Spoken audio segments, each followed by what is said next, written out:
me, it's absolutely essential. Okay, so it's 1:30 and we'll go ahead and get started. Are we live on YouTube? Okay, perfect. Welcome to Travel, Recreation, Wildlife.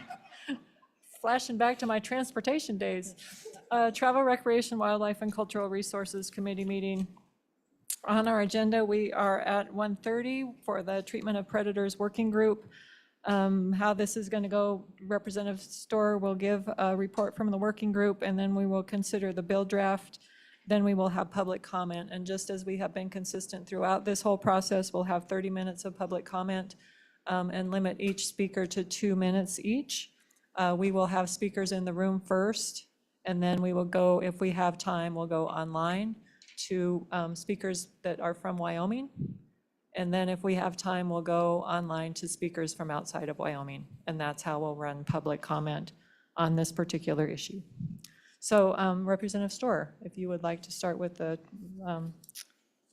your report from the working group. Thank you, Madam Chairman. I will attempt to be cover what we did during the summer, as well as try to be as brief as possible. The reason for the working group's convening was to address the public's concerns with the events that took place in Sublette County this past winter related to Mr. Cody Roberts, concerns over animal welfare and the mistreatment of animals. The members of the working group included Senator Fred Baldwin, Senator Mike Garreau, Chairwoman Sandy Newsom, Representative John Winter, Wyoming Game and Fish Director Brian Nesbitt, former Wyoming Game and Fish Director now, Department of Agriculture Director Doug Miyamoto, Jesse Johnson with the Wyoming Wildlife Federation, and Jim Magagna with the Wyoming Stock Growers Association. The working group met twice, once in person in Lander on June 25th and once by Zoom on September 4th. We did take public comment at the second meeting. The public's concerns have been far-ranging, but can generally be summarized as follows. 1, the concern over the behavior of chasing an animal with a motor vehicle and running it over, resulting in an injury and/or death. With a motor vehicle that can exceed speeds that no animal can sustain, there is no fair chase, and the animal is chased until exhaustion and often injured multiple times. While the committee learned that some agricultural producers use this technique to preemptively kill predators in the winter in order to protect young livestock born in the spring, such behavior is also perpetrated for sport, as was the case, I believe, with Mr. Roberts. The second concern is over the possession and transport of such an injured animal instead of putting it down humanely. And the third concern is regarding the subsequent public display that took place of a live and injured animal this winter in a place of public. So current Wyoming law does recognize that cruelty to animals is illegal, but there are exceptions for predatory animals which allows them to be hunted, captured, killed, or destroyed in, quote, any manner not otherwise prohibited by law. This can be found in both Title VI and Title 23. Our current law already does address the second of the public's concerns. Live possession of an animal is illegal, and Mr. Roberts was fined as a result. After considerable debate, the committee failed to draft a bill that addresses directly the first of the public's concerns. However, we did direct LSO to draft a bill that addresses the other two concerns in 25 LSO 0140 version 7, which is provided in today's meeting materials. This bill provides for a new criminal offense of cruelty to animals in Title VI by requiring that anyone who has run an animal over immediately use all reasonable efforts to kill the injured or disabled predatory animal. It thus increases the maximum fine for a misdemeanor first offense conviction should they not do so, and it authorizes Game and Fish law enforcement to enforce it. The committee also considered amending both Title VI and Title 23 to require that predatory animals must be put to death in a, quote, humane manner rather than in any manner, but ultimately the committee rejected that. In our deliberations, we did not consider or address several issues that the public did bring to our attention. These included, briefly, the efficacy of non-lethal predatory control, the scientific consensus that the long-term impact on lethal predator management likely does not reduce predators, Wyoming's exemption for predatory animals from its animal cruelty statutes. We did not try to define the word humane so that we might use it and thus apply it to the treatment of predatory animals. We also failed to consider the idea of exempting agricultural producers from a law that would make it illegal to run over predatory animals otherwise, in other words, for sport. In the end, we're suggesting that this committee sponsor a bill that would create an additional fine for something that is already illegal. However, there may be ways to improve it for the committee to consider. That is my report. Any other members of the committee may have additional comments. Thank you. Thank you, Representative. Any comments or questions about that report? Okay. Hearing none, we will go on to the bill that we have under consideration, 25 LSO 140, draft 7. If Luke would come up and go through that bill. We do have a couple amendments as well, and I think we'll go through those amendments as we go over the bill. Director, would you like to come up, and then you'd have an opportunity to present the amendment that you've provided.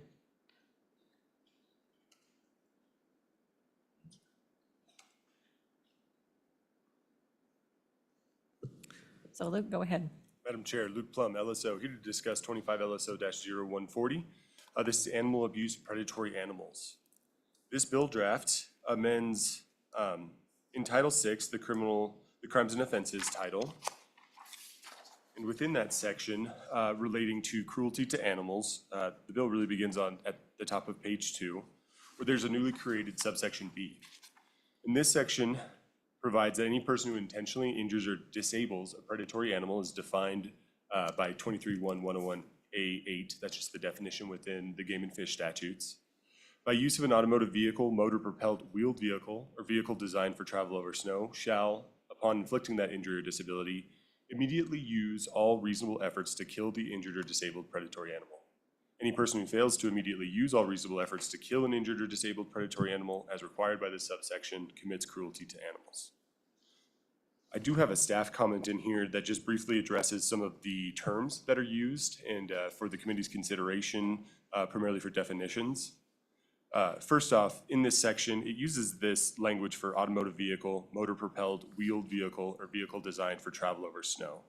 And that was pulled from Wyoming Statute 23-306A within the Game and Fish title. And that's really the only place in statute that that specific language is used.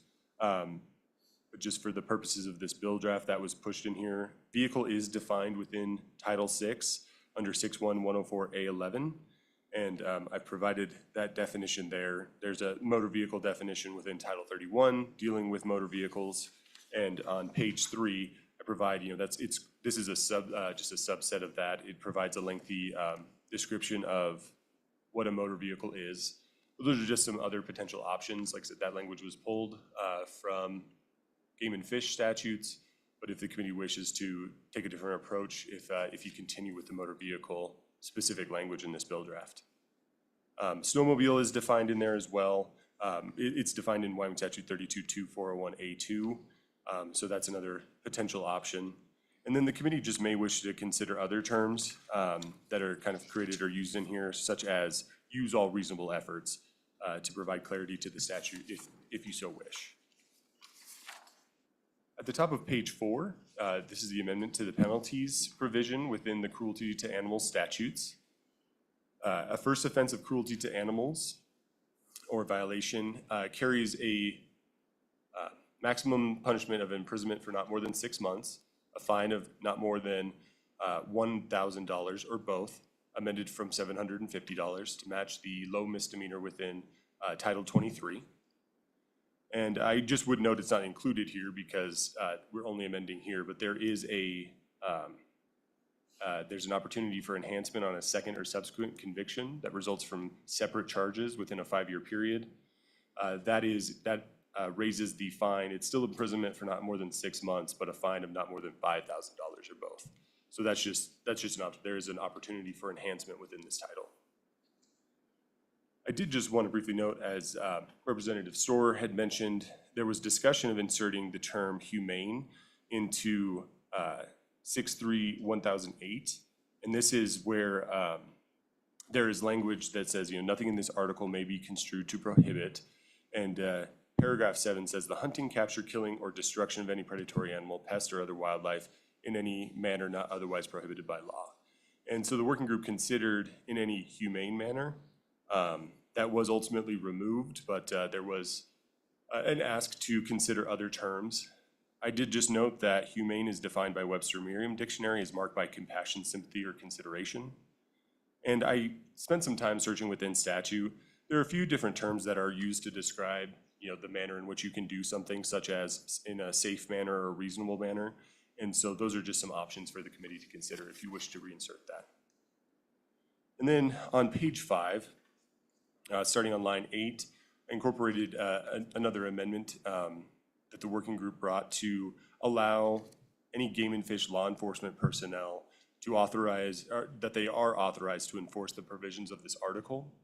I did just want to note that, and I believe Game and Fish has a proposed amendment for your consideration, just that this would be for the entirety of the cruelty to animals statute, including such provisions such for pets or those various other titles, or other potential crimes that are within this statute. It's fairly lengthy, includes livestock provisions and those sorts of things.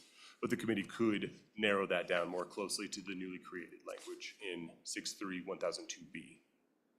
Section 2, starting on line 17 of page 5, is just an applicability section saying that this act shall only apply to any person who intentionally injures or disables a predatory animal by use of one of those vehicles on and after July 1st, 2025. And that's because the effective date of this act is July 1st, 2025.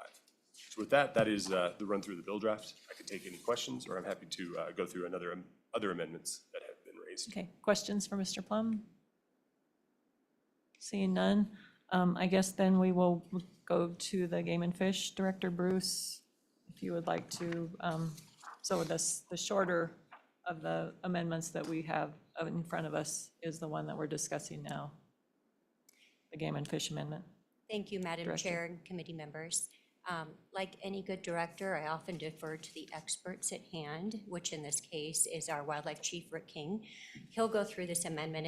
It does what LSO just says. It's just narrow down the specific game and fish law enforcement on this title. So, Rick. Chief King. Madam Chair, members of the committee, thank you. So as Luke mentioned, the current draft bill in front of you does exactly what Director Nesbitt recommended at the working group, which was to make sure that Game and Fish had enforcement authority for this. And so the way it's written in here is fine and acceptable, but it does provide broad enforcement authority to game wardens for all of this Article 10 under Title 6. And a lot of that is obviously outside Game and Fish's wheelhouse. That deals with household pets and livestock and other animals. And so our recommendation, or the amendment that we proposed, would be very simple. It would be on page 5, line 15, strike this article and replace it with 6.3.1002B. That should provide Game and Fish enforcement authority just for that new section that pertains to take predatory animals with motor vehicles. Any questions for Chief King about this amendment, possible amendment, I guess? Senator Grew. Thank you, Madam Chair. Director King. So this language that we have here, that I take it's from you all. Nice paper, by the way. It's great. It's really thick. It's like, I thought there was like 6 pages there. Guys have the good stuff over there. Anyway, I just wanted to, so you feel this hones in this language so that way a Game and Fish commissioner, upon observing or being told of these actions, has a specific power to arrest people and take them through, which starts them through a process if they engage in this type of activity, correct? Chief King? Madam Chair, Senator Guru, that's correct. So that new language in 6.3.1002B, this amendment would provide game and fish enforcement officers the ability to enforce that portion of this article. And do you have the copy, Madam Chair, can I Oh, follow up? yes, I'm sorry. Senator. Follow up. Do you have the bill draft in front of you by chance? Madam Chair, Chief King. Senator Guru, I do. Okay, if you turn your attention to page 5, section 2, line 17. It says, this act shall apply to any person who intentionally injures or disables a predatory animal by use of an automotive vehicle, motor-propelled wheel vehicle, or vehicle designated for travel over snow on and after July 1st, 2025, correct? Chief Madam King? Chair, Senator Guru, yes. What that says. And then above that, we go up, it talks about on page 4, line 3, the first offense, cruelty to animals or not a violation of 6-3-1003 is a misdemeanor punishable by imprisonment for not more than 6 months, a fine of not more, as amended by the working group, $1,000 or both. True? Chief? Madam Chair, Senator Guru, That's what it yes. says, okay. Okay, So I'm Senator? go for one more. Okay. Then I'll be done. You're good. Now, to Mr. Plum, just to make sure that I heard that right when you were talking about it. In addition to this, a judge who gets this case, if so, he finds so or she finds so, they can up those penalties and have a way to increase those penalties based on subsequent arrests for this offense. True? Luke? Madam Chair, Senator Guru, that is correct. It would have to be a separate violation. So this is a first offense, and then if they do it again within but it has to be within 5 years. It has to be a separate charge arising out of separate events. And then it does increase the fine portion. And if I may, just very briefly, I just wanted to mention as to this amendment, the language that's in B on page 5 for 6.3.1010, that language was pulled from the exact same language we use for the littering statute. Game and fish law enforcement personnel are allowed to enforce that provision, but I think we could get to, we could narrow this down, but that's just the framework we used. So I just realized I meant to say that before. Okay, well, I do have one. Now that one, I got one All more right. follow-up then. Go Sorry, ahead, Luke. Senator. Okay, so the game and fish proposal, their amendment still gets us where we want to be as far as that they have specific authority to do that. Game and Fish was concerned about having too much authority in other areas that's not in their wheelhouse, is what I heard the testimony. Is that true? Is that right? Whoever Right. wants to answer that. Madam Anybody wants Chair, to answer? Senator Gru, and of course, I'll allow them to chime in as well. But so right now, this language that is in the bill draft would allow Game and Fish law enforcement personnel to enforce the entirety of the cruelty to animal statutes, which includes there's just other things such as, cruelty to animals, including pets, livestock, those kind of things. Their amendment would have it focus just to the newly created language in this bill draft as it relates to predatory animals, but it would just be that provision. Thank you, Madam Chair. You're good? Thank you. Okay, thank you. Thank you so much.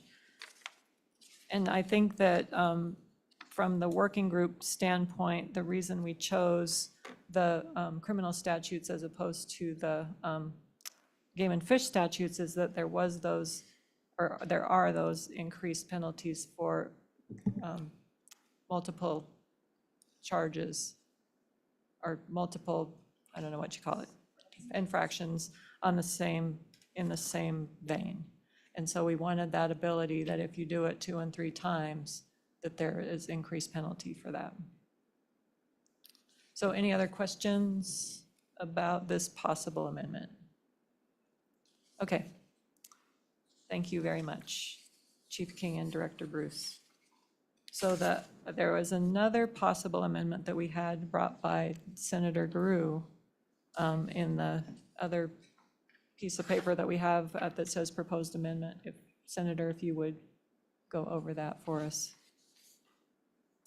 Madam Chair, do you want me to move that amendment now? or you No, just we want me we to haven't moved the explain it? bill yet. I could So explain, that's what I thought too. We're so I getting just out of explain it. order. Okay. We're very out of order Yeah, at this that's all right. point. I just wanted to- Thank you, Madam Chair. Folks here at the table, you have an amendment that's been put in front of you. And I brought this amendment and been kind of, I've talked to some of you about it, talked to staff about it. My original thought was to, let me back up. Kind of goes to what are we trying to do here? We trying to make something illegal? We trying to chuck people in jail? Are we trying to this? Or are we trying to change a behavior specific?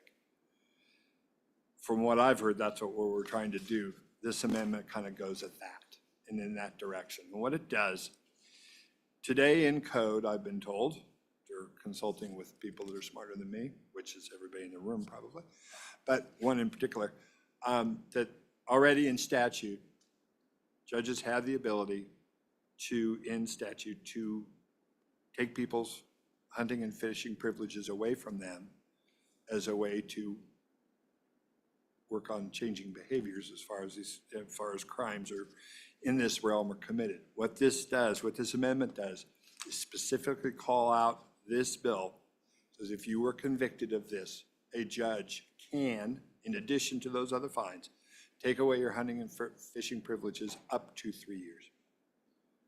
And that's basically what this does. Already in statute, they have the ability to do it, but this calls this out specifically for this bill at this juncture. And I'd be happy to answer any questions or give you a dumb look and ask Luke to help me. Representative Western. Thank you, Madam Chairman. Senator, and that's for a first offense. Okay. That was a nod of the head. for Mr. the I'm sorry, line. Madam Chair. Yes, Representative, up to 0 to 3 is on a first offense, yes. Representative Western, anything else? Anyone else? Question for the good senator on this possible proposed amendment? Okay. Then I guess we will go to, and then I had another possibility, and I did not get a formal amendment drafted, but there was some folks that would like to take the automotive vehicle and propelled, so page 2, line 5, striking the by at the very end of line 5, and all of line 6 and line 7 up to travel over snow, deleting all of that language. But then, if we do that, then we would have to make some exceptions in game and fish statutes, and I have a whole laundry list of them. But I think Luke had a more elegant solution to that. You would maybe go through that.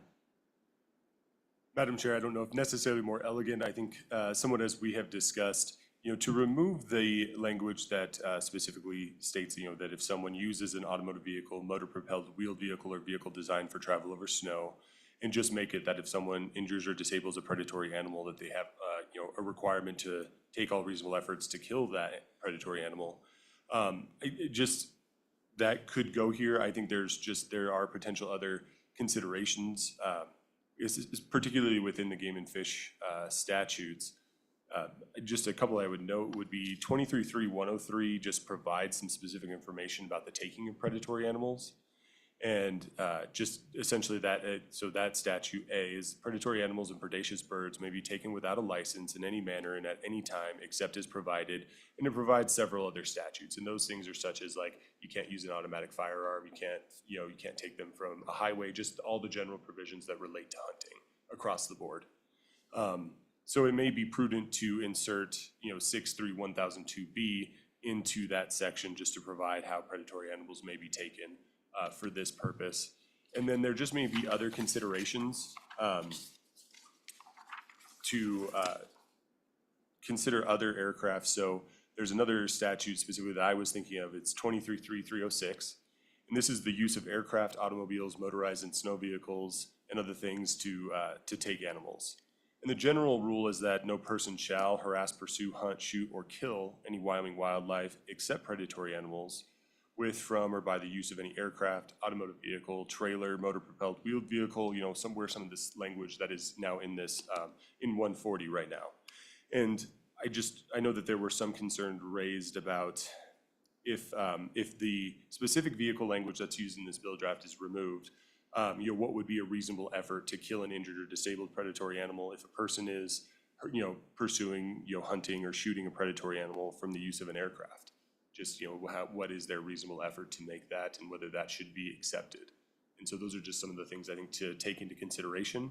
We could do that. It just may be prudent to consider some other potential amendments. And I was trying to think about a good way to do that. That just might, you know, require a little more work and some time to get that language right.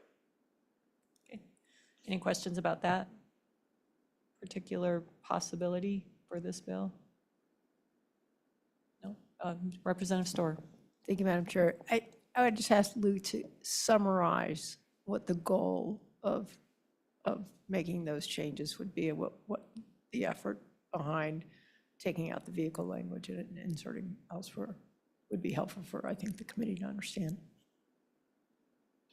Madam Chair, Representative Storr, and Madam Chair, if you have any other thoughts on this as well. My understanding is just to remove it would just be not to tie it to specifically the use of a vehicle to injure or disable an animal, and just to require that if a person does intentionally injure or disable an animal, that they have to make all reasonable efforts to kill that predatory animal. And I think it's just to make it, just to broaden the scope of these changes in the bill now.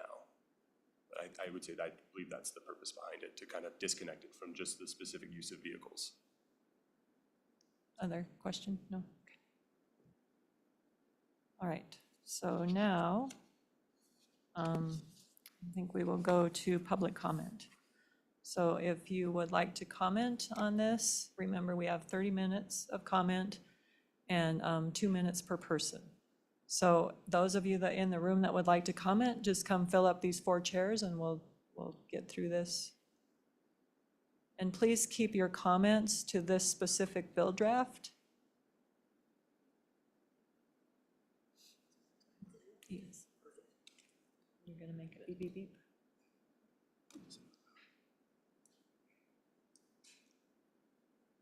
Okay, who wants to start? Perfect. Please state your name and make your comments. Thank you. Hi, I'm Kristen Combs. I'm the Executive Director at Wyoming Wildlife Advocates. Thanks for the chance for speaking today.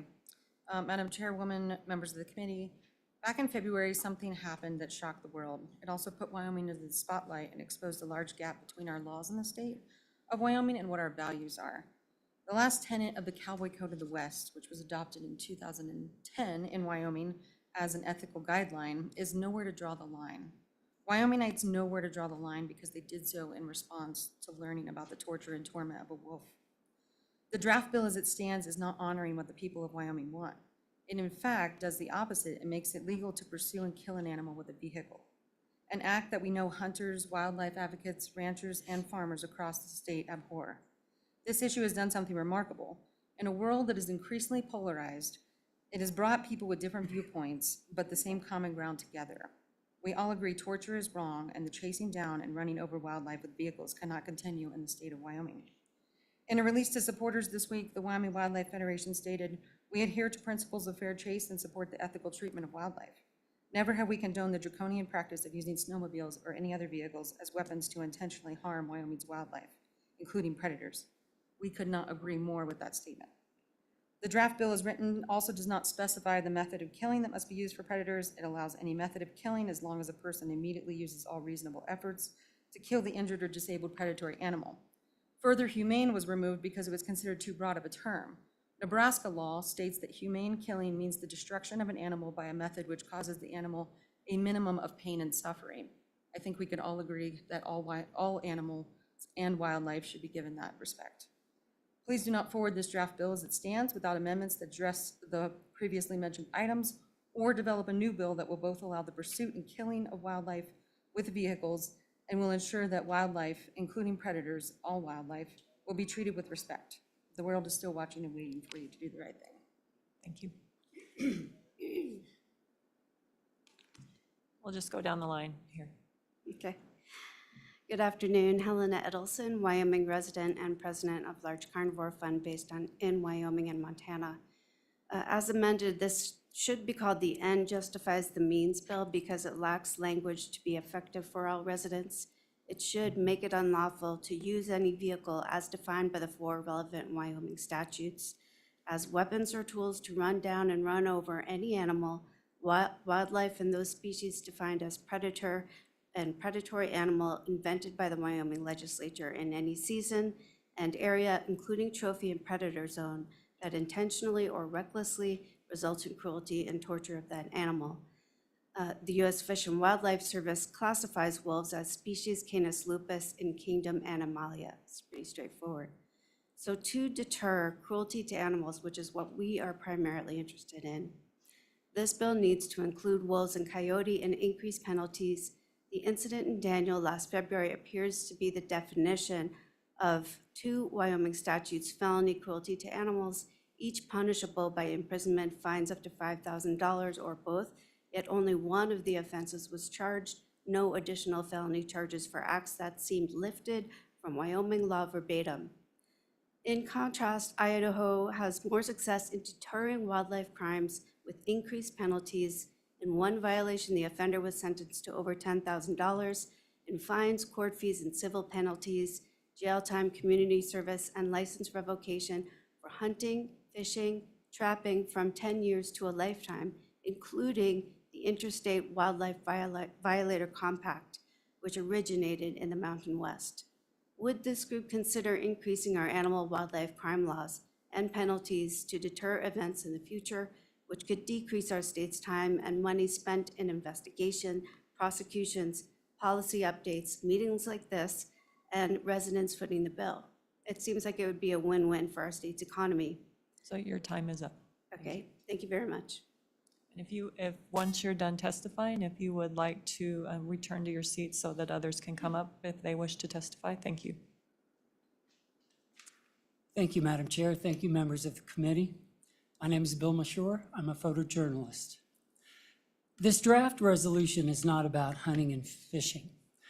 It represents a culture of cruelty and recreational killing that has no place in Wyoming. Legalizing the use of snowmobiles to kill predators is not only barbaric, it's unethical. It sends a message that this state condones the slaughter of wildlife instead of promoting responsible management. Cody Roberts has become the face of wildlife management here. Approving this resolution will do more to hurt your state than any tourism campaign could do to help it. For a state that prides itself on traditional conservative values and the highest levels of morality, this resolution stands in stark contradiction to those principles. Ask yourselves, as human beings, as a state, what kind of legacy do you want to leave behind? Do you want to be known as the state that legalized running down animals for sport, or a place that respects the balance of nature and the ethics of wildlife management? Thank you. Thank you. Mr. McGagnon. Thank you, Madam Chair. Jim McGagnon with the Wyoming Stockgrowers Association and a member of the Predator Task Force that looked at this issue. We strongly support this bill as it was presented to you. Sir? Yes. No. If you could return to your seat. I was listening to Jim. We support this bill as it is, and I won't go into any more details on the bill because you're well aware of that. I think it's important to keep in mind the history of how Wyoming law developed with regard to predators. It has a special meaning with our large wildlife population or livestock populations in the state. What we've seen in recent years after decades of managing predators is little by little, we're seeing attacks on the tools that we've used. We've lost several of those as a result of federal actions, and we simply cannot afford as an industry to lose more of the tools that we may need. With that, I would just comment briefly on the amendments that you have before you. The one that was provided by Game and Fish, I think that's a necessary correction, and we fully support that. the amendment that was brought to you by Senator Guru. We would support that as well. I think it provides an added incentive for people to not foolishly undertake these type of activities if their goal isn't to protect their livestock. Regarding the final amendment that was presented to you, I find that to be very troubling because the circumstances among the many ways of removing predators and what's reasonable, what's immediate with regards to what's in this bill compared to what's immediate or reasonable if you're using aircraft, if you're doing trapping, if you're using toxicants. Each one of those is going to be so very different that I think it would be a real mistake to try and broaden this to cover all of those different types of tools in this piece of legislation. With that, Madam Chair, I'd be happy to entertain any questions. Thank you, Mr. Magagna. Any questions for Mr. Magagna? No, thank you so much. We'll move back to seat number 1. Thank you, Madam Chair, members of the committee. My name is Brittany Tennant. I'm the CEO here at the Cheyenne Animal Shelter and have been with the legislature for many years speaking on behalf of Chapter 6 specifically. I did not prepare remarks today, but looking over the draft, wanted to draw your attention to another piece of the Chapter 6 statute, Section 6-3-203, malicious cruelty to animals. This is a bill that we worked on before COVID. In that section, we have a piece of existing state statute that says a person commits cruelty to animals if he has, whoop, I went to the wrong section here, hold on, find it.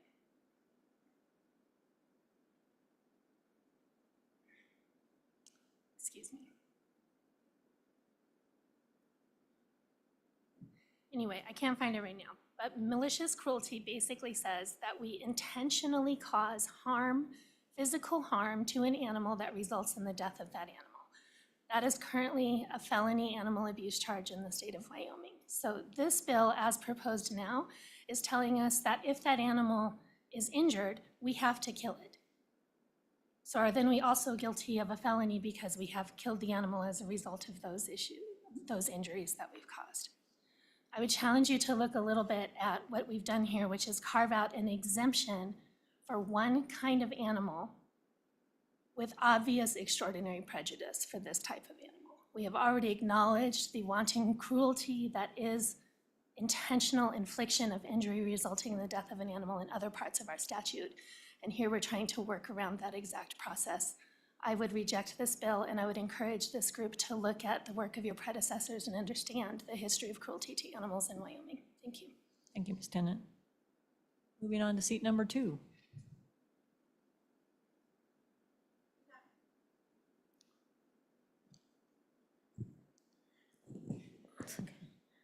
Good afternoon, Ms. Chairwoman and the committee members.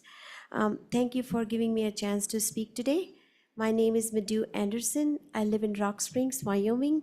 I traveled all the way here today to speak about treatment of predators because this topic is very close to my heart. After reading the current bill draft, I feel very disappointed. I think the language of this bill draft is a disgrace, lacking any provision for humane treatment of our predators. The vagueness surrounding the term quickly or safe manner or reasonable manner in the bill draft raises questions about the thresholds and definitions for the permissible actions. How many times can an animal be run over before it is considered illegal? This ambiguity allows the heinous acts of cruelty to persist, violating the fundamental principles of compassion towards animals. Wildlife protection is not negotiable. It is a moral obligation that demands commitment. Our wildlife, including predators, deserve better. So I urge you to take immediate action to rectify these grave deficiency in the draft bill, by adding humane, the word humane, and making it illegal to run over animals by snowmobiles and other vehicles. Failure to do so would signal a willful disregard for humane treatment of our predators. Thank you. Thank you. Okay, moving on. Good afternoon. My name is Lorraine Finazzo. This is the second time in 6 months that I've traveled over 1,800 miles with my husband and daughter to express my deep concern about the inhumane treatment of wildlife, especially predators, in this state. While we do not live in Wyoming, we are frequent visitors, and I believe our perspective matters. We represent one of Wyoming's largest industries, tourism. Back in April, we felt optimistic that the groundswell of citizens who raised their voices against Cody Roberts' action would lead to real change. Frankly, it's a no-brainer. What kind of person would defend running over animals with a snowmobile or any vehicle? Initially, we were told this was an isolated incident limited to the dark underbelly of Wyomingites. Now it seems to have been normalized as a tool for managing predators and even promoted as family recreation. I find this hard to accept. It is 2024, not 1884. When will we stop our heavy-handed dominance over the natural world and recognize that other creatures have the right to live free from harm? It is time to learn to coexist with the other beings on this planet before it's too late. Ending these cruel practices would be a crucial first step. There is no place for this behavior in a civilized society.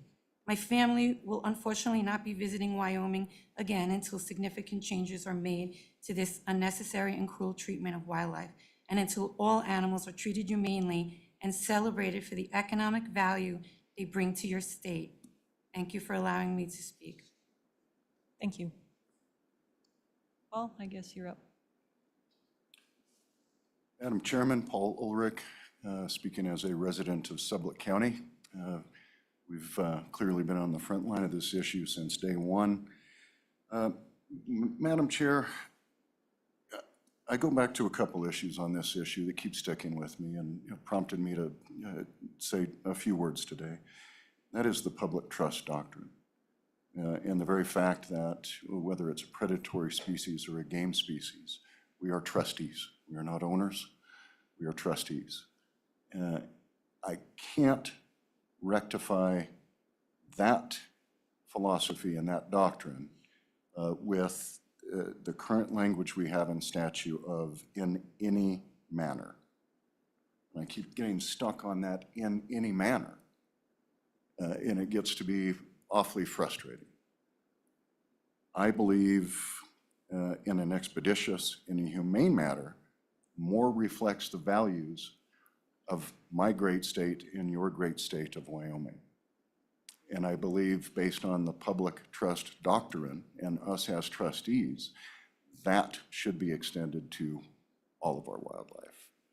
To that end, Madam Chair, I'd like to propose a very simple amendment. 63108 XII. The hunting, capture, killing, or destruction of any predatory animal, pest, or other wildlife in an expeditious and humane manner not otherwise prohibited by law. Second sentence of that, no person shall intentionally or knowingly injure or beat an animal unnecessarily. So we go back to values we actually love, and we have a definition for that. Madam Chair, thank you for the time. I appreciate you. Can you restate that reference, that statutory reference?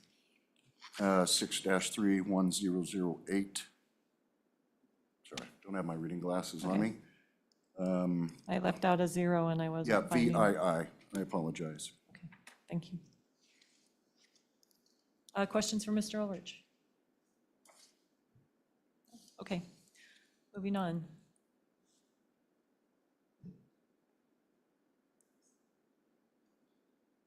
Anyone else that would like to testify, please fill the empty seats. Oh, okay, sorry. This is, I'm Sylvia Bagdonis. Thank you, Representative Newsom and committee. When the meeting first started today, Representative Storer indicated that citizens were concerned that using motorized vehicles to run over wildlife is condoned in Wyoming. And I don't think that that has been addressed at all in the draft bills that I've heard discussed today. I think the proposed legislation is an attempt to sell a myth to Wyoming citizens that it is accepted and normal behavior here to run down and torture wildlife with motorized vehicles. And I think that that is very dangerous, and we recognize that that is unethical and barbaric, and it should not be happening for a healthy society. according to the media that I've read, less than 1% of predators are documented to kill livestock. However, millions of dollars come annually into Wyoming for predator control. And it's my hope that you will look at other ways, non-lethal management, coexistence, and some of the new ideas that we are seeing around the United States.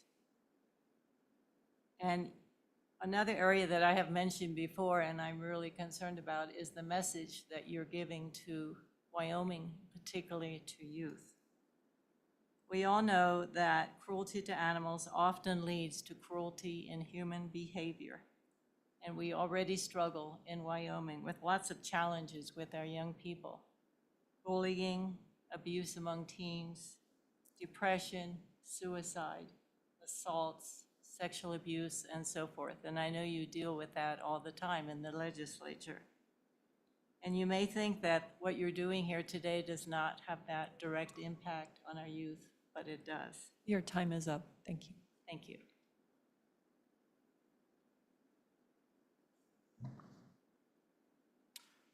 Hello, Madam Chair, members of the committee.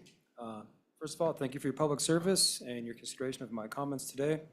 My name is Chris Anderson, and I am commenting on behalf of People and Carnivores. We are a nonprofit. We are based out of Montana, but we partner with landowners and wildlife managers all over the Northern Rockies, primarily in Montana, but we do sometimes work in Wyoming and Idaho. And we all have, similar issues in all three of these states, of course. We generally work to implement conflict prevention solutions that benefit both people and wildlife. That's generally our goal, promote coexistence through working on the landscape with landowners. Today, we urge the committee to table the draft bill and not advance it. The draft bill reinforces the acceptability of intentionally injuring or killing wildlife using motor vehicles and snow machines. By adding a requirement that injured animals are killed after being immobilized, the provisions do not go far enough in responding to the Cody Roberts incident earlier this year and to the inhumane and cruel treatment of wildlife in Wyoming.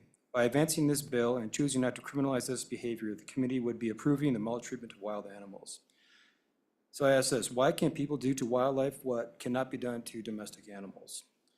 Alternatively, we submit the need for legislative action to replace the draft bill with one prohibiting the intentional killing of wildlife using any type of vehicle.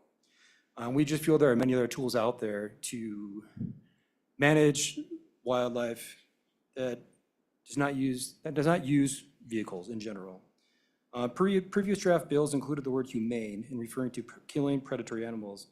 Yet current law and this revised draft still allow people to intentionally chase down, injure, or kill predatory animals using vehicles. The word humane has been removed. Of course, there's no way to injure or immobilize a wild animal with the vehicle in a humane manner. And with that, I thank you for your time and your attention. Thank you. Anyone else in the room would like to testify? Okay, then we will go online. And we are limiting it at this point to people that are residents of Wyoming.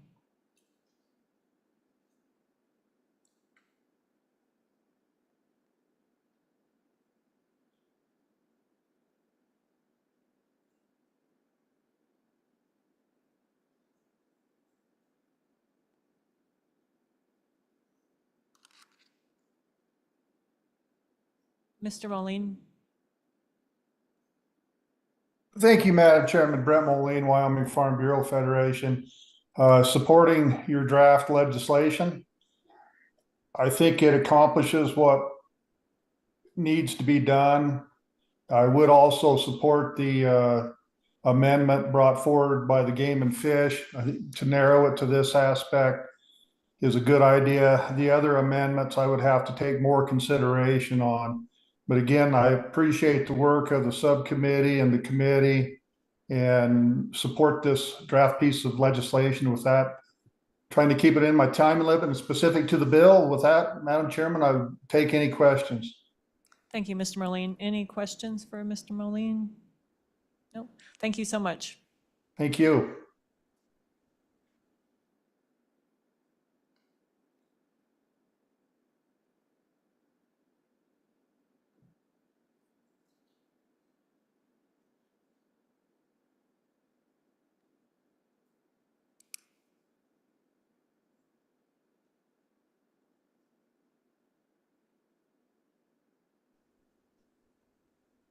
Good afternoon. Can you hear me? We can hear you, but we can't see you. Okay. No, all right. We can do that. Hello. My name is Glenda Meyer, and I just wanted to make a couple comments. Thank you so much for allowing this. With all due respect, I feel like you are all missing the point. This bill should read, do not run over anything in any way for any reason. Arguing over whether it's humane or the timeline or whether you should do it or shouldn't do it, the fact that you're running over anything with any vehicle in it is in itself inhumane. It's incredibly disturbing, I'm sure to all of you as well, that this is even a thing. As far as livestock producers, it is not a tool for predator control. You want to chase them and scare them away and save your livestock, that's great. But taking that extra step to actually run something over and kill it just does not seem necessary at all. Please redeem yourselves in this wonderful state by creating a law that makes it illegal with heavy penalties to intentionally run over any living being with any vehicle, whether it's an airplane, a snowmobile, a car, a bicycle. I don't see how that really matters. It's a very simple law you can put into place. It doesn't need to be that complicated, arguing whether it's humane or not, or what kind of vehicle, or the definitions of anything. So you can make this super simple and put Wyoming back on the map for lots of people that want to come visit here. Thank you. Thank you, Ms. Meyer. Any questions for Ms. Meyer? No, thank you so much. Thank you. We have time for about 2 more.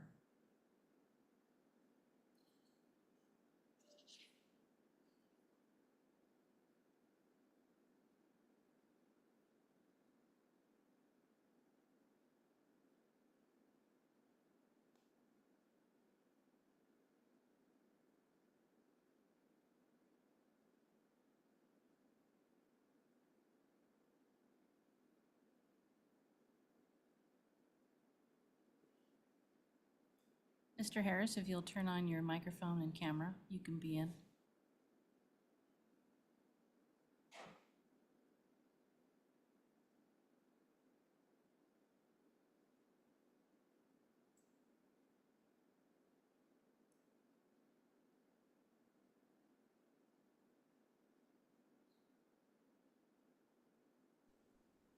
Hello.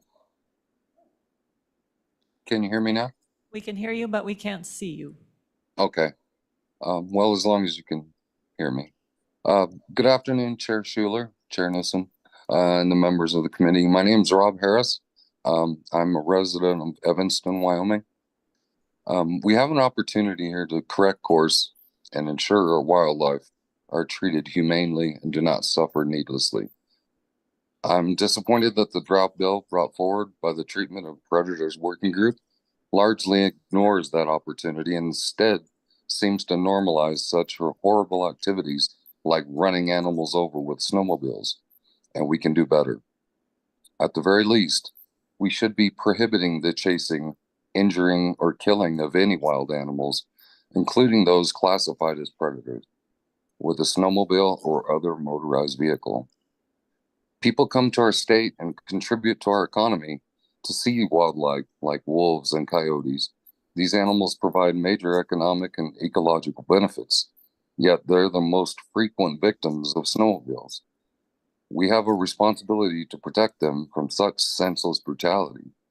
Most Wyoming voters agree, as shown by recent polling, that demonstrated that a majority of voters would support changing the law to prohibit the use of snowmobiles to chase, injure, or kill predators. The world is watching what we do here. And I continue to hear from friends and family out of state who heard what happened recently in Daniel and want to know what we're doing about it. We've closed our eyes to this violence for far too long. Please don't let this continue. I urge you to put forward stronger legislation that explicitly prohibits the use of snowmobiles and other motorized vehicles to pursue, injure, kill any wild animals, including predators. And that's all I have to say. Thank you. Thank you, Mr. Harris. Any questions for Mr. Harris? Okay, thank you so much. I think one more.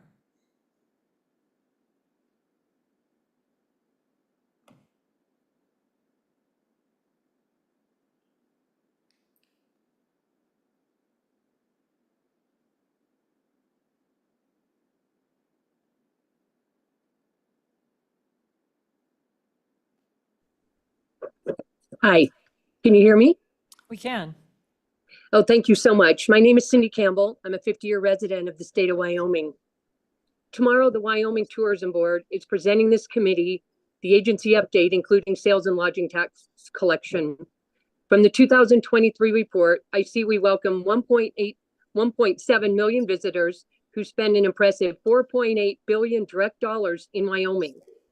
Perhaps the report will include some of the reasons why visitors travel long distances in record numbers and spend their hard-earned paychecks in our state.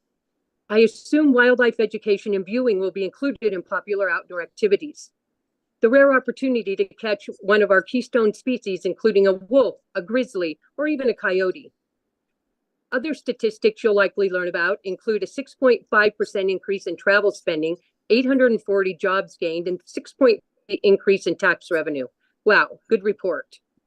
Seeing this data leads me to a question that has been haunting me for months, 7 months to be exact. Do you believe that traveling public visits Wyoming to participate in viewing wildlife torture? How many visitors are building their itineraries around an afternoon spent running down, maiming, and then maybe killing, maybe not, the animal under their motorized vehicle? Will the sport of coyote whacking soon be included in Wyoming tourism, brochures, billboards, Instagram ads? I have a better idea. Can we please figure out a way to once and for all legislatively outlaw the archaic and heinous practice of animal whacking and support our agricultural folks at the same time? I cannot fathom that in the year 2024, there are no other options available for more efficient predator control than slamming coyotes under a motorized vehicle. I am imploring this committee to write a bill that makes this unacceptable blood sport illegal, while also helping our agricultural folks protecting their assets. This is a very bad bill that sets a terrible precedent and needs to be rewritten or tossed out altogether. Let's start over with a bit more honesty in our objective. Thank you so much for your time. Thank you, Ms. Campbell. Any questions for Ms. Campbell? Okay. Thank you so much. So Thanks. that will conclude our 30 minutes of public testimony. And we'll come back to the committee. And what is your pleasure on this bill?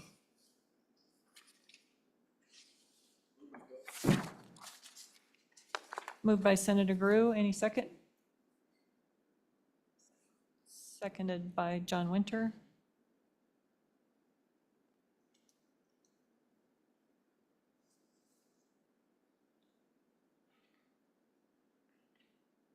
Okay, do we want to go through the bill line by line, or does everybody, have we been through it enough? Do we want to entertain these amendments? What's the pleasure of the group?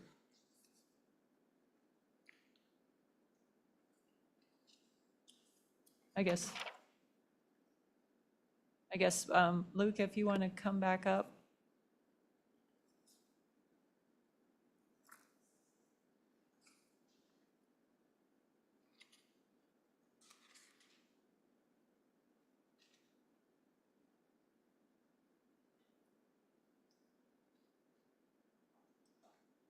So maybe it's a pretty short bill, and the bulk of it is actually staff comment, so maybe we could just go line by line through the bill.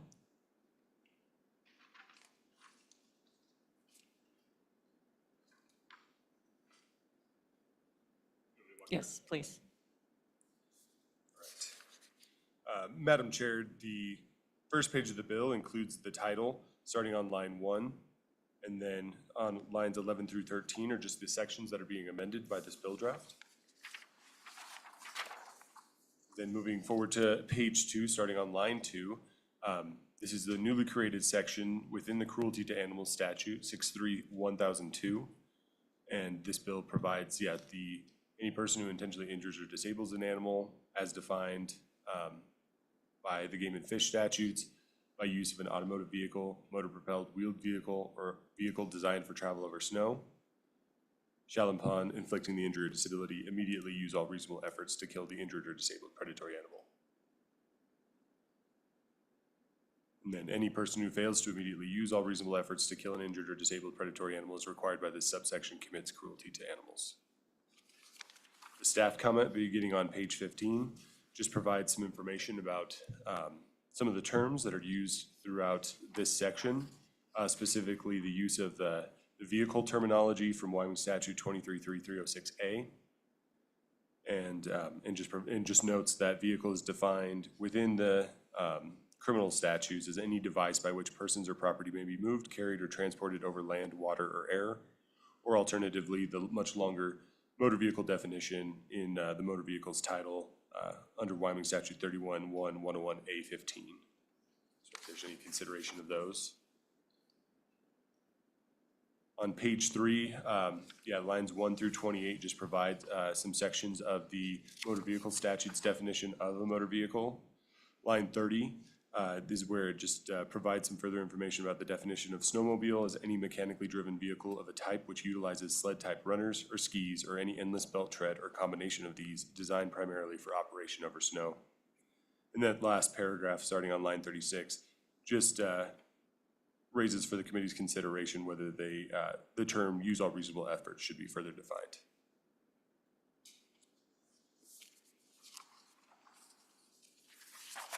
Continuing on to page 4, this is just the penalties provision. This changes the monetary amount of the fine for a first offense of cruelty to animals.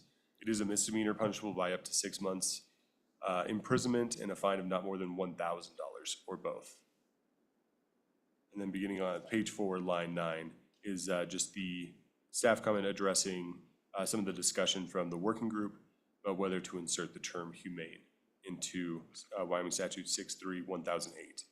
Specifically where it carves out that nothing in this article may be construed to prohibit the hunting, capture, killing, or destruction of any predatory animal, pest, or other wildlife in any manner not otherwise prohibited by law, and whether a term should be inserted there.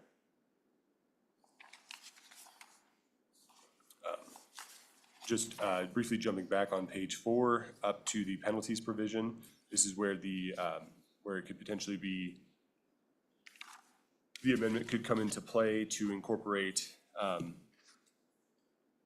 whether a person who is convicted of violating Wyoming Statute 6.3.1002B, as is earlier in the bill draft, that would allow the court to revoke any license or suspend a person's privilege to purchase or receive any other license or to take any wildlife as provided in Title III pursuant to Wyoming Statute 23.6.206. This language was what I put together this morning. It was kind of quick, so I could use a little bit of refining to get it correct. But that was the purpose of the amendment. And then going into Wyoming Statute 23.6.206 would just be making conforming amendments that the court may in its discretion revoke any license issued under this act to any person convicted of a violation of this act or Wyoming Statute 6.3.1002B. And then it also includes within that paragraph, it allows for a further time period to have basically your privileges to receive a license for certain specific amounts of time. I inserted it into into paragraph 3, where a court could limit your privileges up to 3 years for a conviction of a low misdemeanor as provided in the Game and Fish statutes, or for a conviction of cruelty to animals pursuant to Wyoming Statute 6.3.1002B. Madam Chair, Senator Grew. if it's appropriate with you at this time, I'd like to move that amendment. Okay. Seconded by Senator Baldwin. And discussion on the amendment. Representative Western. Thank you, Madam Chairman. Senator Grew, I certainly follow the logic of your amendment, and I think it is warranted. I mean, in the world of sportsmen, getting your privileges yanked, that's a pretty hard whack of the ruler, so to speak. I don't know if it quite makes me comfortable for a first offense.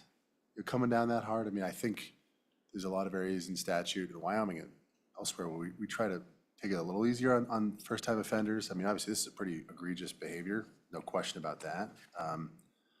But, you know, hitting them with a suspension seems a lot for first time. I mean, any thought of maybe if we amend that to second time, or are you pretty focused on making it a first-time offense option for judges? Senator. Thank you, Madam Chair. Mike? Yeah, that's right. That's my name. Mike. Sorry. Thank you, Madam Chair. And Representative, I appreciate what you're saying. And when in discussing this, my thought is that this gives a judge the discretion to say anywhere from 0 to 3 years. It's not formatted to say automatically 3 years, just like the fine is up to $1,000, the punishable, up to 6 months. So if it was, depending on how a judge looked at this, if a judge looked at it and said this is totally an egregious thing, which a lot of us believe that any of this activity is, that you would be fined to the maximum, that you would be put in jail for the maximum time, and you'd lose your privileges for the maximum time. Others may feel differently. It's just like when we talked about humane. To some, shooting an animal is inhumane. I know that some of us in this panel feel differently about that. That's why we ran into difficulty with that terminology. So that was where that, as you parse it out, you start to worry about how others may look at it. And that's why I wanted to give a judge, I've always been against mandatory minimums, mandatory maximums, always have. I don't believe in 3 strikes and you're outlaws and all that. I like stepped up penalties. But this, in the language of the law, seemed to be where it landed. I'm open to an amendment of changing that, but when I'm talking to folks in the legal community, that was what I got back, was give judges that kind of authority. When you talk about, and it has been talked about, we're talking about this bill and not about any one situation. But if you think about any one situation, I want to have the judge to have that type of discretion if it was something that wasn't what it appeared to be, if it was accidental, but yet someone caught it on a video and then it got taken to another level. You know, maybe that way a judge has a way to try to parse that through a court process. That's what I was thinking when I put this in. So I hope that answers your question. Follow up? No. Any other questions about this amendment? Representative Winter. Yes, thank you, Madam Chairman. I wanted to thank Senator Guru for coming up with this amendment. He is the one that suggested that we need to change people's behavior. And I think that he did a great job on that. We're not here to put people in jail unnecessarily. And I think that the residents of Wyoming value their hunting privileges so very much. And I think this may be a real good deterrent to any action like what was done back in last winter. So I want to thank him for that, and that's my situation or position as well. Thank you. Thank you, Representative Winter. Any other questions about this amendment? Okay, we will, Representative Burkhart. Thank you, Madam Chairman. I would propose an amendment to the amendment. Okay. On the written amendment, line 9, after the second A, insert second or subsequent. So it would read a conviction of a second or subsequent violation.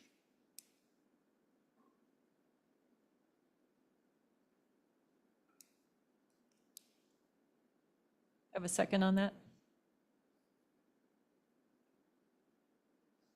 Looks like dies for lack of a second. Any other comments, questions on the amendment? Hearing the question being called, we will vote on the amendment. All those in favor say aye. Aye. Those opposed, no. Okay. That passes. So that amendment has been added to this bill draft. Then we'll go to the next amendment. Absolutely. Okay, the Game and Fish Amendment. Yes. Because that is on page 5, beginning on line 8, Madam Chairman, under 6.3.1010. And it would just, on line 15, delete this article and insert Wyoming Statute 6.3.1002B. Any questions? Representative Byron. No, Madam Chairman, I'd like to move the amendment if it's appropriate at this time. Moved by Andrew, by Senator, by Representative Byron, seconded by Senator Guru, to delete this article and add the actual statute that we're talking about. Any comments, questions about this particular amendment? No? All those in favor say aye. Aye. Opposed, no? Okay, so that passes. Madam Chair, I just would briefly ask the committee's consideration. I've looked at this and obviously I do think that works, but just would ask for a little bit of leniency to, if it need to include the penalty provision in there as well, just to make sure that it can be enforced properly. Okay. I just need to take a minute to look at that a little more closely. That sounds reasonable. And then I think on the other amendment that we talked about, I think we'll set that aside because we don't have time to do that properly. So we'll be looking at the bill as it is unless Representative Storer has a different.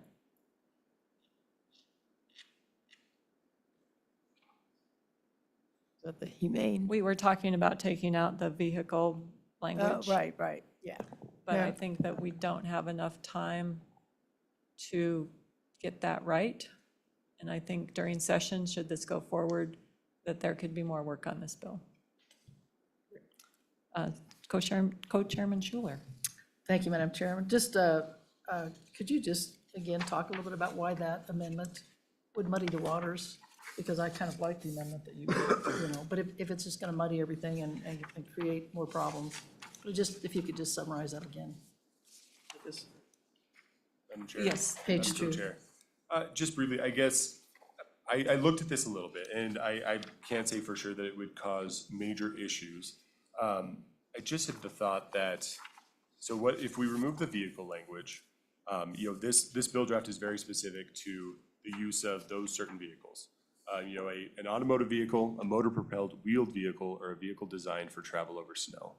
And as I've mentioned before, that language comes from Wyoming Statute 233306A.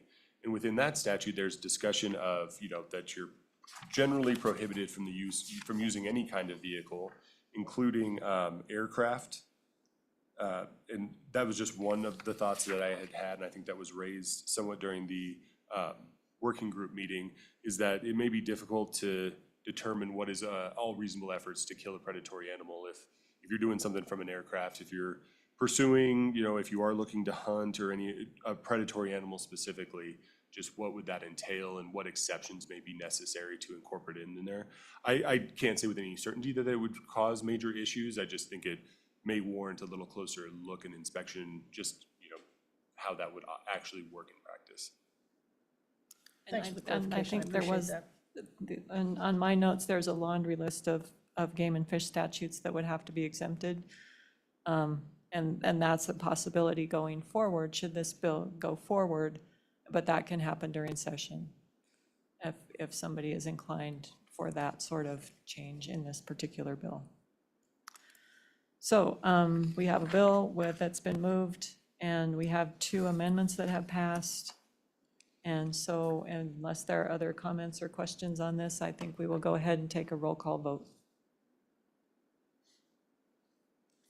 This is a roll call vote for 25 LSO 140, animal abuse, predatory animals as amended. Senator Baldwin? Aye. Senator Ellis? Did she leave a? She didn't leave a, okay. Senator Guru? Aye. Senator Jones? Aye. Representative Angelos? Aye. Representative Burkhart? Aye. Representative Byron? Aye. Representative Larson? Aye. Representative Singh? Excused. Representative Storer? Aye. Representative Western? Aye. Representative Winter? Aye. Co-Chairman Schuler? Aye. Chairman Newsom? Aye. 10 aye. Thank you. That passes. Co-Chairman Schuler. I just wanted to thank Co-Chairman, Madam Chair, and the working group for all your work. This was a really difficult job you had, and I know you involved a lot of stakeholders throughout the state. I appreciate the work, Chairman Storer also. for leading the group, and appreciate all the work and efforts. And I just wanted to let you guys know it's a lot of extra work outside of your regular times. Thanks. Thank you. So we will move on to the next thing on our agenda, which is commercial fishing outfitters and guides. Does anybody feel a need for a break at this point, for a short break? No? Are we good to go? Carry on? Okay, we're carrying on. Representative Byron, if you want to give us an update on your working group? Thank you, Madam Chairwoman. This is a bill, I would say it's a friend of our committees. It did make it through committee last year.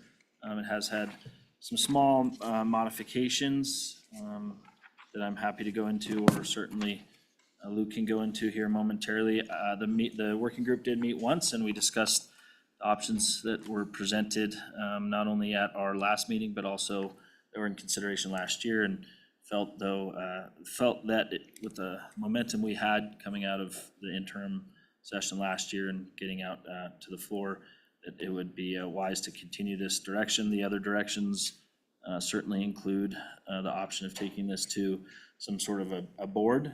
It has been mentioned to take it to that Furs and Guides Board. With that requires a fair amount of statute change. So as the head of this working group, I wanted to stick with what we had and start to get an idea and kind of get a bigger picture and understanding how this is affecting our waters in Wyoming and our quality of experience. And with that, always happy to answer any questions, but probably appropriate with your green light to hand it over to whoever you want to hand it over to. Great. Any questions for Representative Byron? And I think we'll go over the bill draft. Luke, if you want to come up and run us through this bill draft.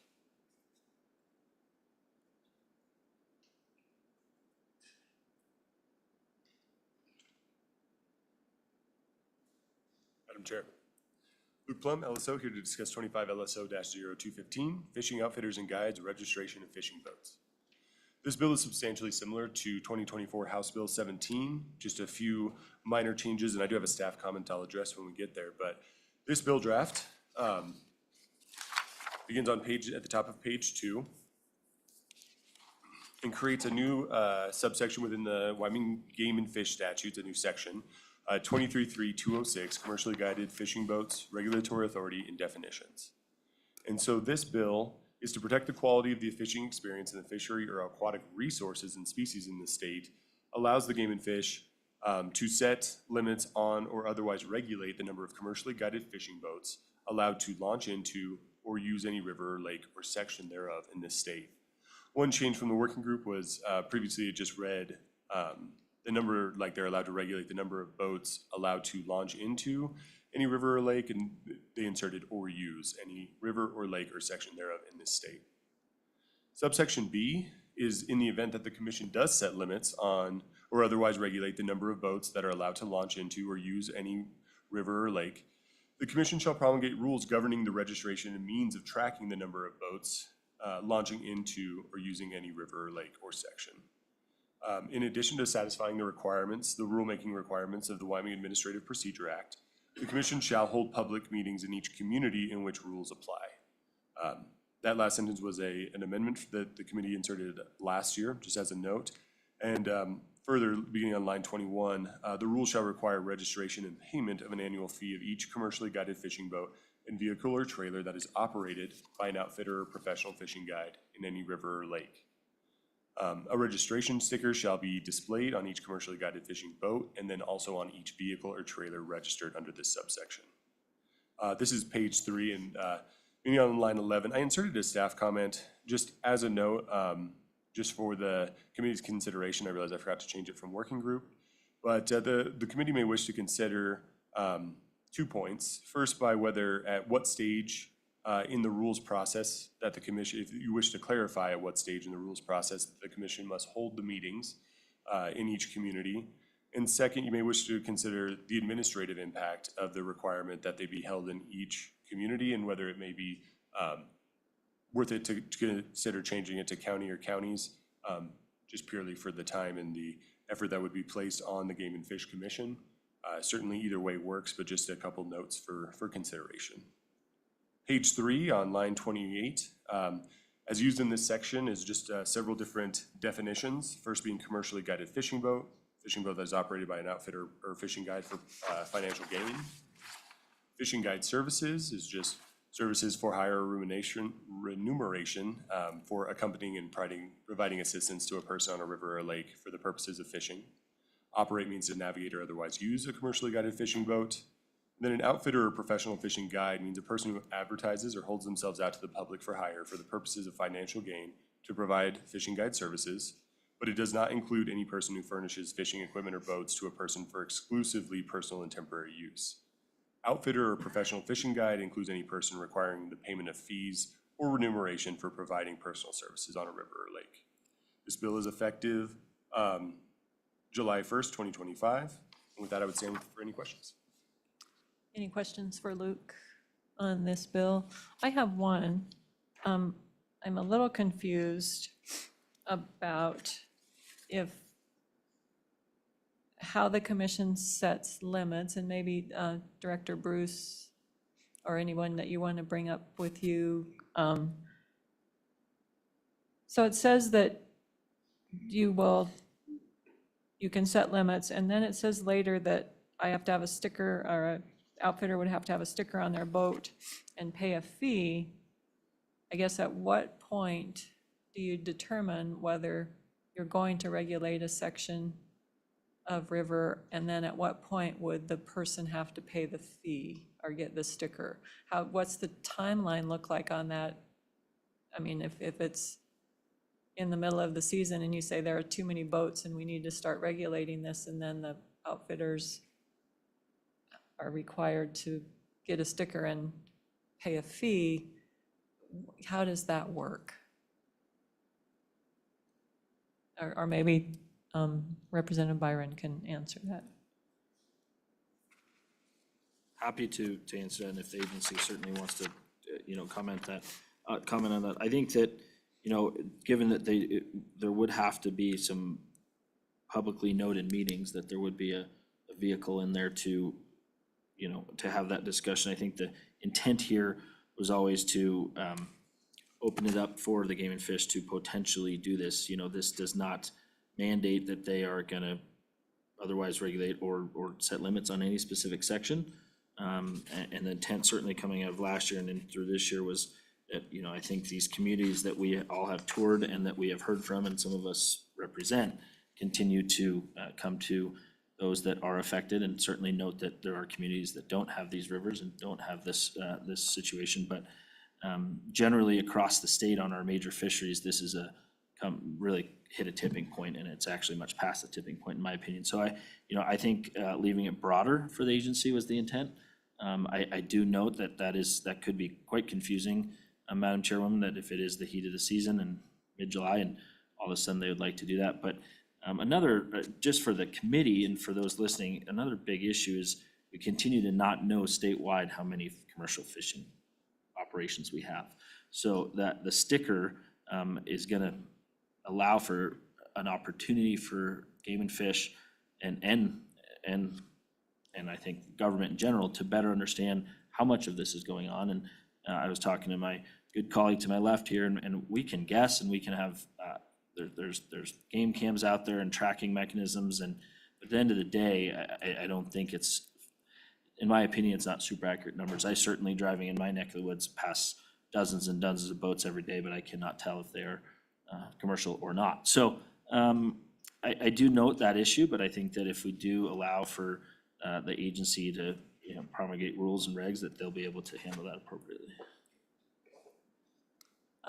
Does the agency want to comment? You're welcome to come up.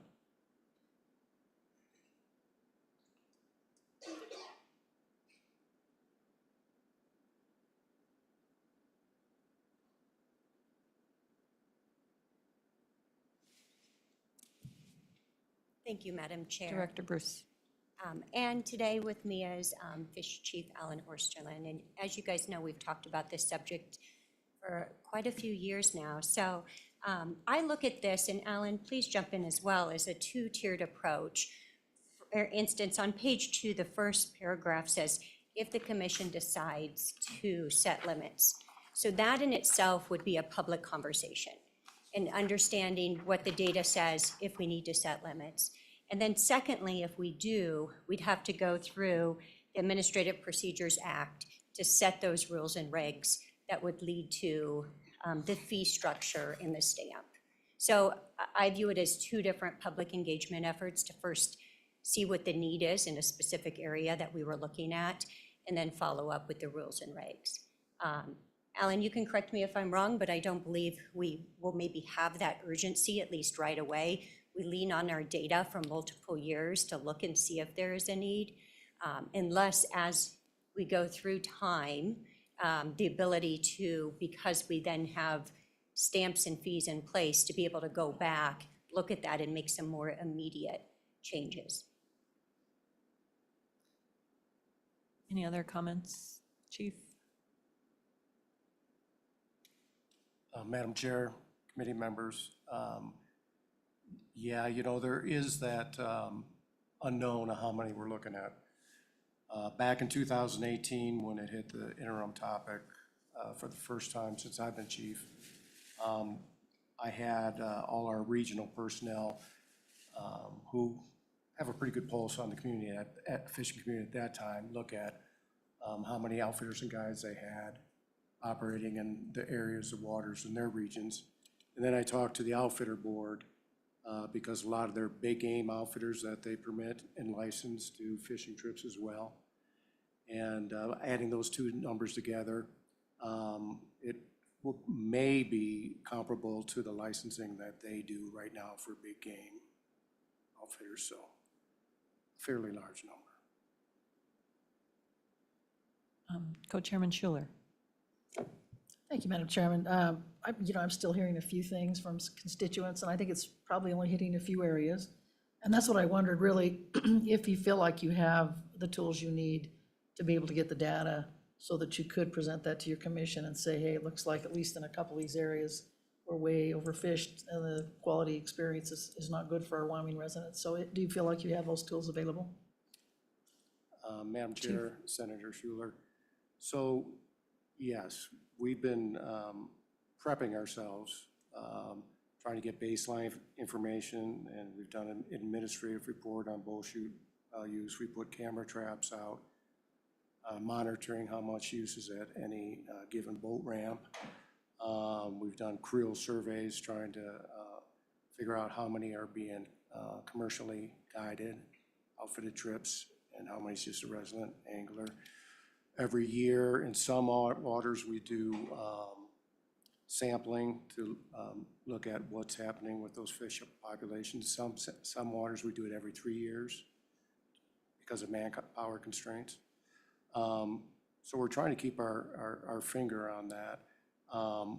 However, there is that unknown on as far as the social and the commercial aspect of it. We've maintained in the 7 years since I've been in this position that it's not a resource impact that's happening from commercial outfitters and guides. And we still maintain that on a statewide basis. There are some waters, you guys steward waters up there on the Platte that, we think that, yeah, it's time. The Bighorn, it could be impactful. The Green, upper lower, the upper part of it, potentially. So, but there's only one of those waters that we may think is having a resource impact, and that's from hooking injury. And even then, we could do we have regulatory mechanisms that the department could address that if we need to, we may, based on that information. So from our perspective, we maintain it's still a commercial and a social aspect. It's not a resource aspect. So, it's the crowding issue. It's an experience of resident anglers versus non-residents in a lot of areas. Some of our information on the Platte by Casper, it's probably 80% plus non-residents. So the timing's there, and we think that well, I'd like to applaud the committee for taking this on because it is a complex issue. This is the third interim topic we've had since I've been chief. And, you know, if it was an easy thing to solve, it would have been done sooner than now. And the department is willing to aid in any way we can in trying to resolve this. You know, I've mentioned before that in our minds, it would be best to have two agencies perhaps doing it, or one, the outfitter board's taking the permitting responsibilities of it and the licensing responsibilities of it, and we can provide information to make sure that everything is accomplished.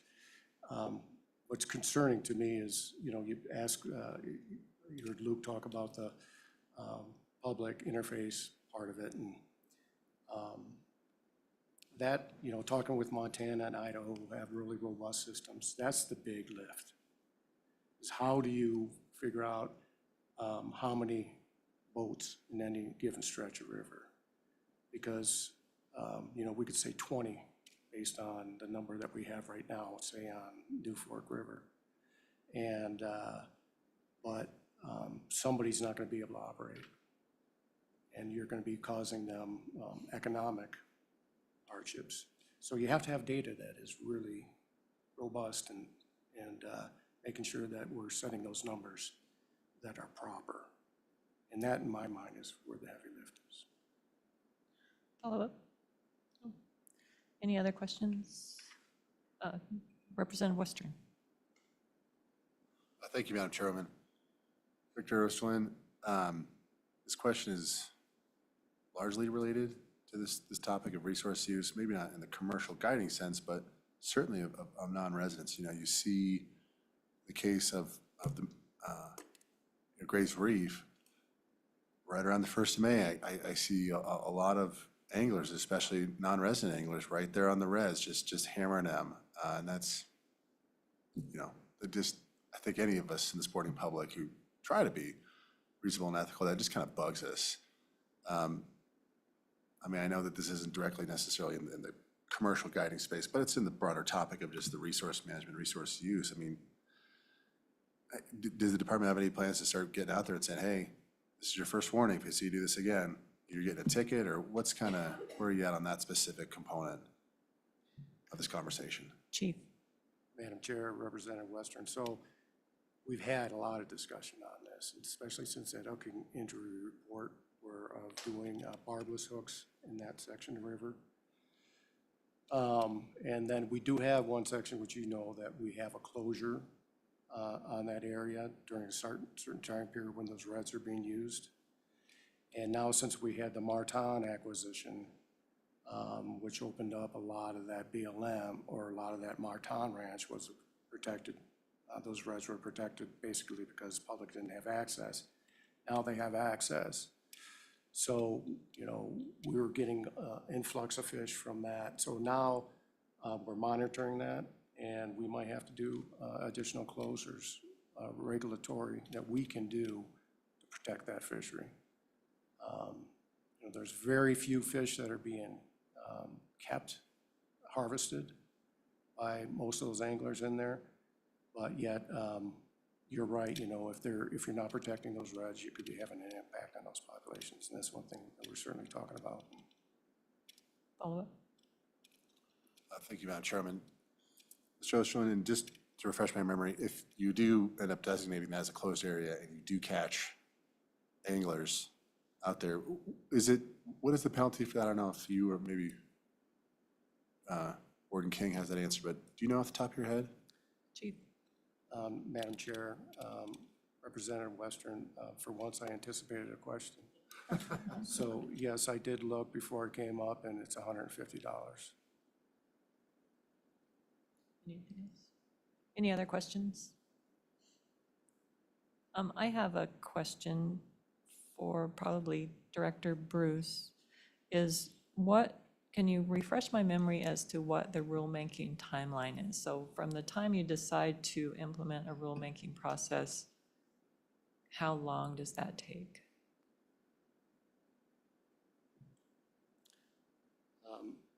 Madam Chair, committee members. So once the legislation passes, Chief King has a lot more experience in that, but if it was a regulation process, you know, we do it in cycles. Chief King, if you would like to join us, that would be fine.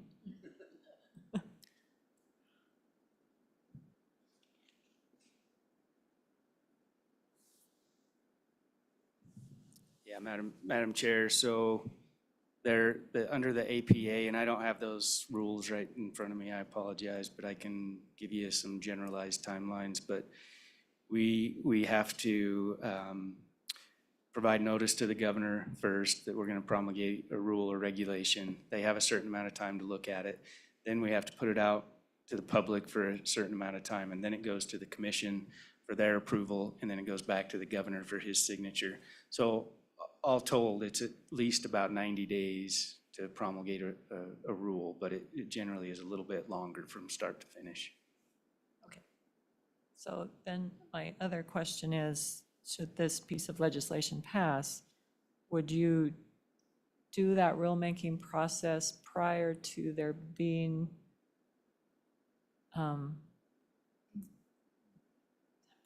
prior to you deciding that there's a piece of river that needs regulation? Would those rules be in place prior to that? Are we looking at 90 days after that, and then the season's over, and then maybe the next year we have to go through the same process?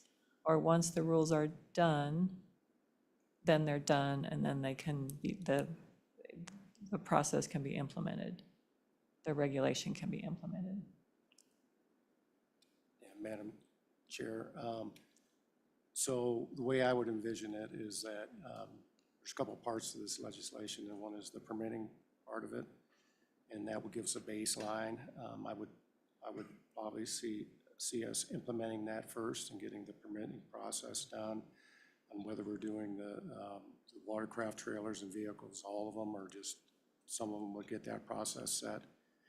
And then from there, I think it would be, like I said, a more robust process on gathering information and deciding if we're going to, which waters we'd want to set limits on, and that would take a public process. And like, for instance, if it was passed and implemented in July of 2025, first step would have been the permitting of the outfitters and guides, that watercraft component of it. And then as the draft legislation indicates, we may set limits, and we'd have to decide what we're going to do there. Thank you, Director Bruce. Yeah, Madam Chairman, I will draw attention to the bill itself and maybe ask LSO to help clarify a little bit of how it is written.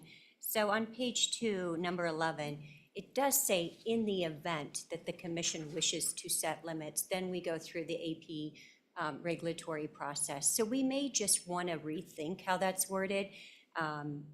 As Chief Osterlin just said, is there may be rules and framework need to set up first statewide and to gather data, and then come in and have the second part to setting limits. But as it's written, that's a little confusing to me. It's almost as if we have to decide to set the limits first before seeing what those rules and regs would be. Thank you for that, and that's kind of how I read it, and I was looking at kind of a chicken and an egg, or a timeline that left us with the season, maybe a season and a half, without regulation that needed to be there if we don't do the rulemaking process kind of immediately, and then decide if then what's happening out on the river warrants using those rules. I think that was my thought on it. Any other questions or comments?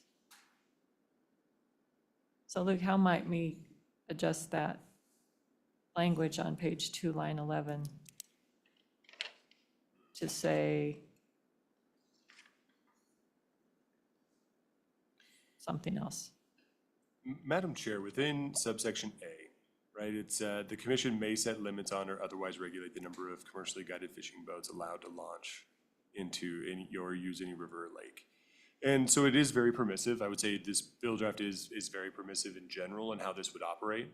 And so I think how it reads is in the event that the commission sets limits, the commission shall promulgate rules governing the registration and means of tracking the number of boats that are allowed to launch. I can understand the way that it's being read. You know, I think it's, because it is very, very permissive, it's just essentially saying, yeah, if the commission wants to set limits, then they have to promulgate rules to do so. But I think there could be language that, I don't have it right off the top of my head at the moment, but I think how it reads is really is just if they choose to set limits, they can promulgate rules essentially at any time that they decide that they're needed. And then they just have these additional requirements that they hold public meetings in each community in which the rules would apply. But I think it could make sense to say that, I guess I had initially thought, you know, that if the commission does decide to set limits, you know, it may be appropriate to say when they have to hold these public meetings and everything, but and so I think that does get more to the thought that, you know, if the commission decides to set limits, that's their first determination, and then they promulgate the rules. But I don't know if that necessarily means it has to be for each year. I don't think there's any requirement that the rules have to necessarily change year to year. And there's a lot of leeway in what those rules will look like. They just require registration, and that you know, a commercially guiding outfitter or guide get a sticker to show that they are registered. So I think there's a lot of room for interpretation. Any questions? Representative Byron, did you have commentary? I absolutely do. Thank you, Madam Chairwoman. And it was always the intent to keep this very broad.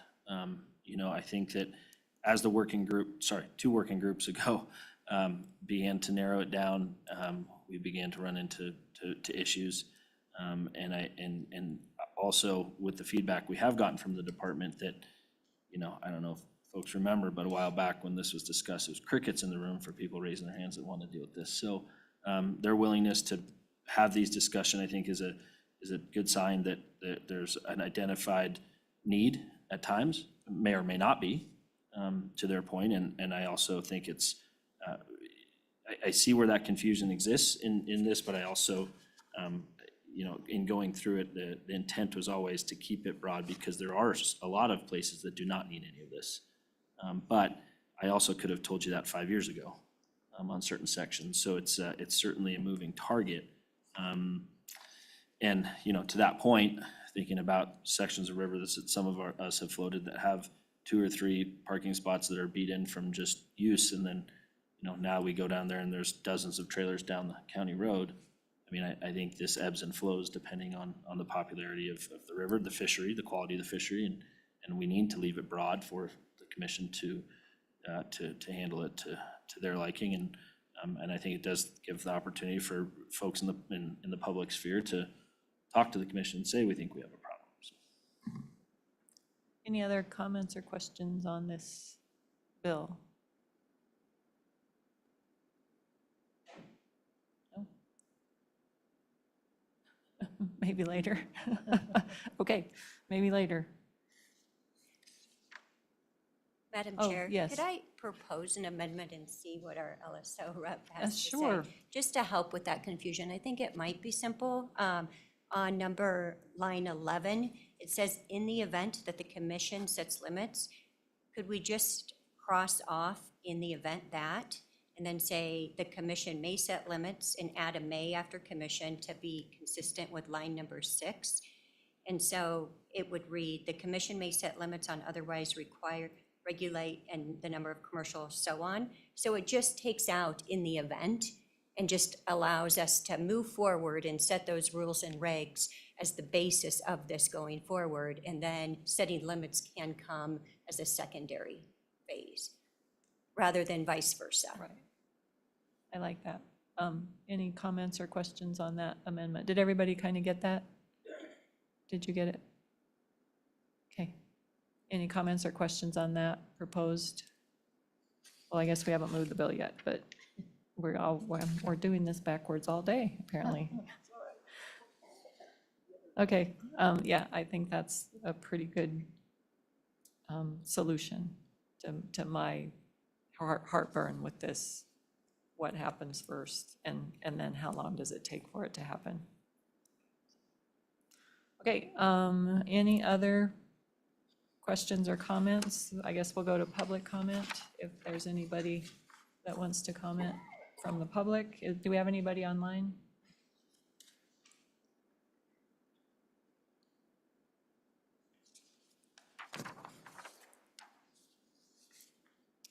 Hey, welcome back. Go ahead and just tell us who you are, Paul, and give us your comments. Great.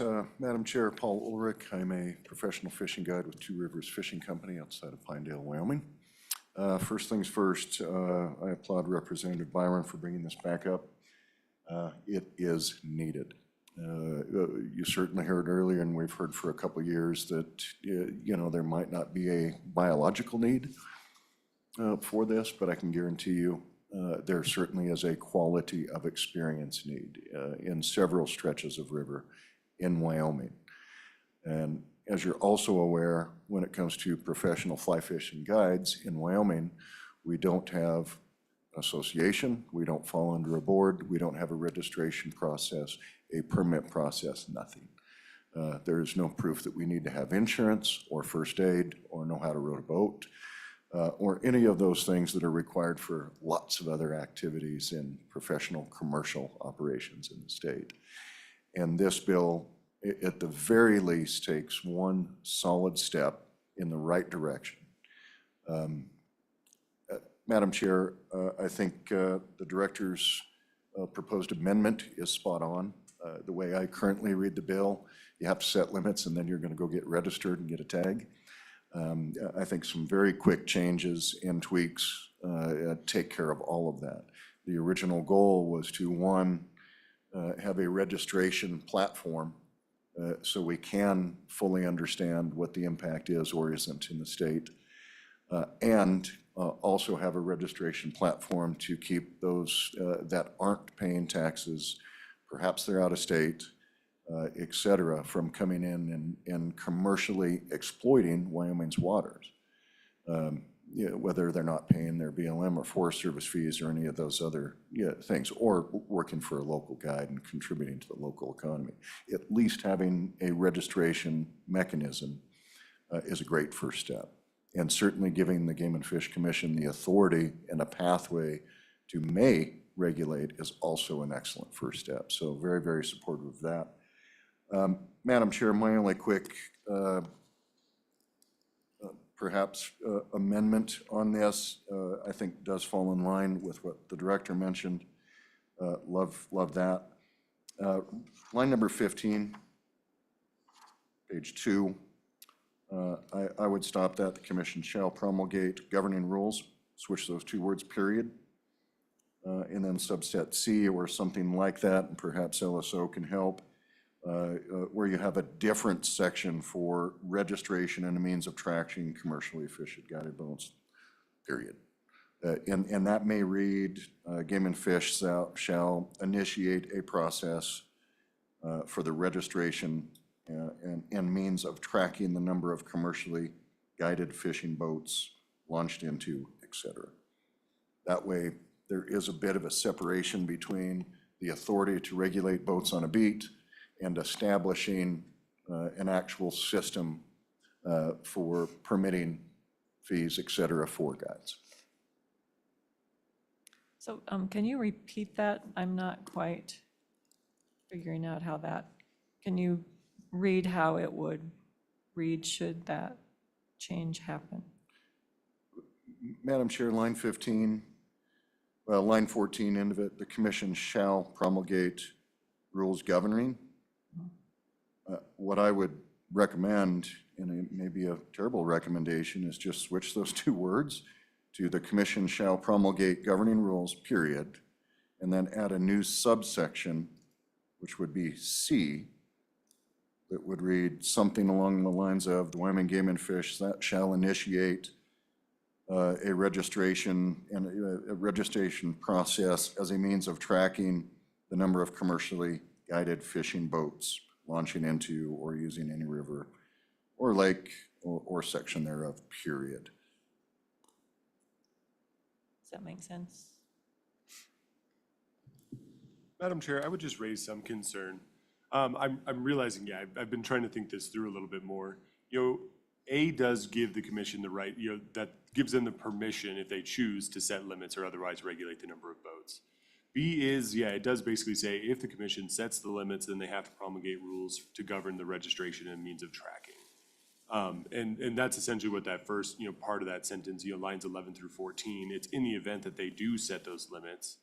And so I think, you know, potentially B could just be more along the lines as Mr. Ulrich is saying, to be, you know, instead of necessarily creating a new C, to say that, you know, B is that the commission, and maybe that should, instead of a shall, should be may promulgate rules to govern the registration and means of tracking the number of commercially guided fishing boats.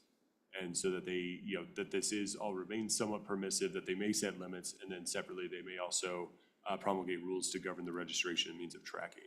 Or it could remain a shall, but I think, you know, looking back on this now and kind of processing it a little bit more, I would leave this to Representative Byron and the committee's consideration, but the thought was, you know, if limits were needed, then rules would be enacted, I think is kind of was the thought. And so, so yeah, so I just, that first kind of language of B is just kind of a rehash of the bottom half of the sentence of A, just to say if that happens. And so it just would be, you know, when rules would be promulgated, whether they may be set or whether they shall be set for registration, if that makes sense. Any? Yeah, Madam comments Chair, on to that? respond to that, I think the intent is to have somewhat of separation. The goal was never, if we regulate boats on a beat, then we'll have a sticker and registration. The goal was, hey, we need a mechanism to may regulate beats on the boat, and that is addressed. And we need a mechanism through some venue, whether it's through the Game and Fish or whether it's through the Outfitters Board, to get a handle on and have a full understanding and accountability for commercial fishing guides in the state. And we currently have no registration permitting process whatsoever. So whether that's through this bill, sort of as its own line item, or down the line through, you know, perhaps the Outfitters Board with an expansion, which was also considered, and I think we're supportive of the concept. Either way, for today's discussion, you know, I think are outstanding steps forward, to be honest. Any other comments or questions? Representative Storer. Thank you, Madam Chairman. And just kind of going back to what we talked about last year, I guess. If I'm following your thoughts, Mr. Ulrich, the idea is to, one, just assess what the volume of traffic is, at least in some places. And that requires asking folks to register in some fashion, so we have a record. And then once we see what that is, we can then determine whether action would be taken, and that's when the public hearing would take place, and decide what and how the regulation would take place. And then that may be another kind of registration that actually might require a fee, where the first one is less of a fee, it's just really trying to have the accountability from what I understand. So I just want to make sure that I'm understanding what the goals of the bill is and the process that we would use. Representative Byron? Madam Chairman, yes, that is correct. Representative Storer. You know, certainly recognize Mr. Ulrich's comments. I think that given that this bill, and I do appreciate the potential amendment from the commission, Game and Fish, but you know, at this point, I think that, you know, keeping it broad is the intent, and I believe if we begin to narrow it down, which certainly was wanted on by some of the folks on the working group and has been wanted by specifically outfitters, we begin to lose what I would say the general sweeping ability to kind of figure out what's going on statewide, because it is my opinion that we continue to not know that and don't have an answer to that question. And we have had wonderful, you know, camera traps set up and people doing surveys and limits, but these guides are starting at 5 a.m. These guides are ending at 2 o'clock in the afternoon. I mean, we just, until we can, I think, give the Game and Fish the opportunity to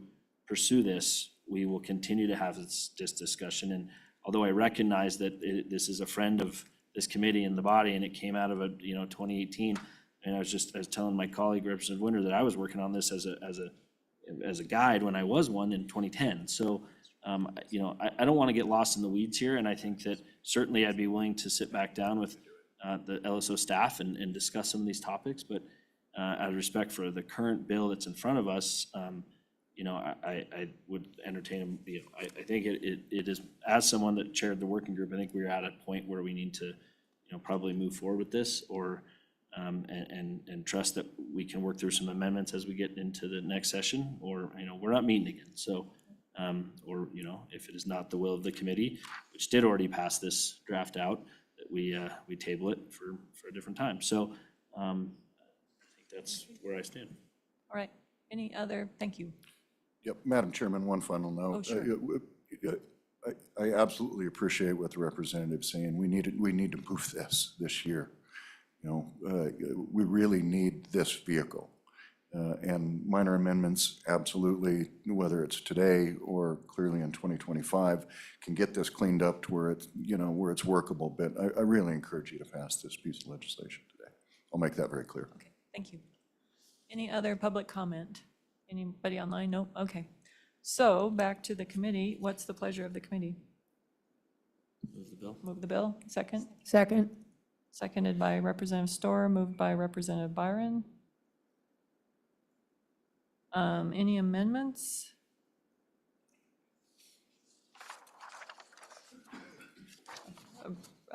Co-Chairman Schuler. Thank you, Madam Chair. I would go ahead and move on page 2 that we take out the, on page, line 11, that we just take out in the event that, scratch that, and just go, the commission may set limits. I like it. I think it cleans it up, makes it simple. I don't think we need to really muddy anything else in there, but I think that just kind of cleans it up, so. Okay, you have that?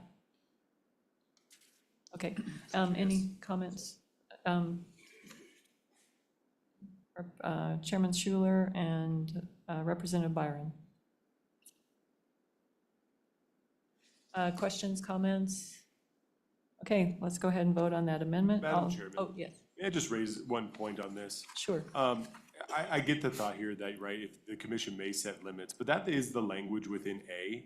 I think, to kind of get at the point of allowing the commission to set rules as they would like to, for A, for limits on the number of boats, and then B, on the rules governing the registration and means of tracking.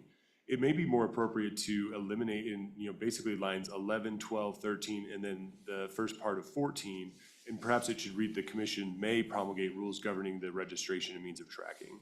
That first part is just, like, as I've mentioned, is just kind of a rehash, and I think it would be more permissive for the commission to decide when they would like to promulgate either type of rule by changing the commission may promulgate rules and getting rid of everything above that on line 14. Okay. I'm happy to withdraw my motion. Already my second does. I don't remember who Is it that was. okay, Andrew? Okay. Okay, so then we have then Senator amendment that would delete those lines? Yeah, Okay, I'll go ahead and make that motion then, so unless somebody else did. Oh, a you did. motion, who's doing what here? So a motion to delete all of line 11, all of line 12, all of line 13, and line 14 through thereof. Is that correct? Correct. And then start with the commission shall promulgate rules governing and going on and on. I would say may Or may, promulgate. may. Yeah, at your discretion, but yes, that was just my understanding of the Do we like the may? amendment, but I like may. leave that to your That's determination. okay with the second. Okay. So discussion about that amendment. Is everyone clear on what that is doing? If appropriate, Okay. Madam Chairman, I would like to give the agency an opportunity to be all right with that or not be all right with that. Director Bruce?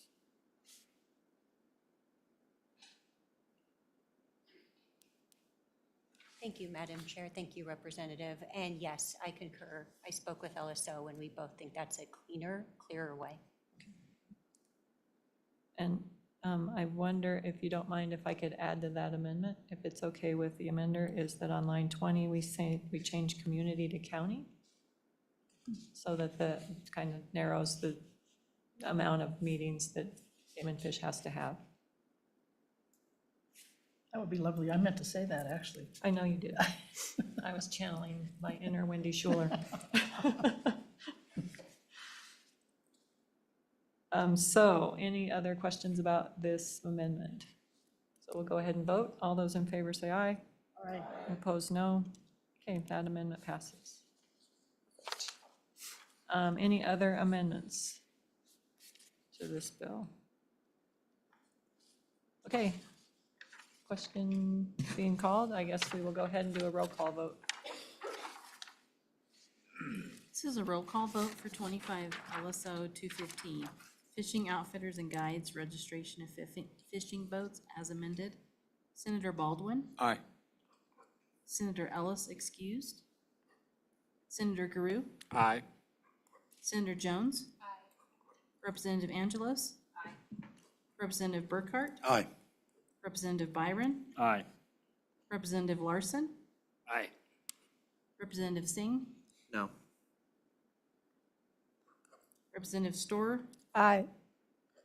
Representative Western. Representative Winter. Co-Chairman Schuler. Aye. Chairman Newsom. Aye. 12 aye, that passes. Great. So that will go on our list of good things that we're going to do next session. I guess that brings us to the end of our meeting. Congratulations, we're done about 50 minutes early, which is awesome. So everybody go out and have a good time tonight. Do something fun. And then, so tomorrow, we are going to tour Quebec 1, the missile alert facility. We will, at 8 a.m., meet at the front steps here. And then we have transportation arranged to take us out to the site. And then they will bring us back. When I talked to state parks, they were pretty adamant that at 8 a.m. we're leaving so that we can be back here by 11. So if you're not here at 8 a.m., get yourself out there. 8 a.m. at the front steps of the Capitol. Yeah, or any building you choose. It's the front steps, the big front steps. Any other things that we need to know from LSO? I don't believe so, Madam Chair. Yes, Okay, thank you. great. Thank you. Look forward to seeing you all in the morning for our fabulous tour.